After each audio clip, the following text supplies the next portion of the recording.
আমাকে সবাই বলে, ছোট ফ্যামিলি মানেই হ্যাপি ফ্যামিলি। কোনো ঝামেলা ঝঞ্ঝাট নেই। কিন্তু কি বলতো সবকিছুরই না অ্যাডভান্টেজ, ডিসঅ্যাডভান্টেজ দুটোই আছে।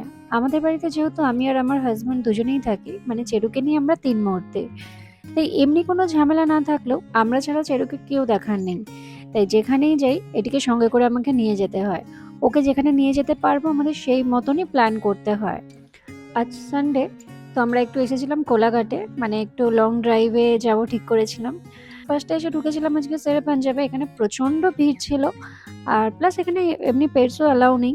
তার জন্য আমরা এক্সপ্রেস ফুড প্লাজাতে গেছিলাম, শেরে পাঞ্জাবের পাশে যেটা। ওখানে আউটডোর সিটিং এ পেটস অ্যালাউ আছে। এর আগেও আমরা এখানে চেরুকে নিয়ে বেশ কয়েকবার এসেছি। এখানে এসে ফার্স্টে একটু স্টার্টার নিয়ে বসেছিলাম, কিন্তু বাইরে এত গরম আর মশা কামড়াচ্ছিল যে আমরা উঠে আসতে বাধ্য হয়েছি। আর কিছু অর্ডার করিনি। তারপরে পাশেই ওখানে আমিনিয়া ছিল, তো ওখান থেকে আমরা রাতের জন্য একটু বিরিয়ানি পার্সেল করে নিয়েছিলাম। অনেকদিন পর আজকে একটা ভালো সানডে কাটালাম। তো এখন গুড নাইট সবাইকে, দেখা হবে নেক্সট একটা ব্লগে। টাটা।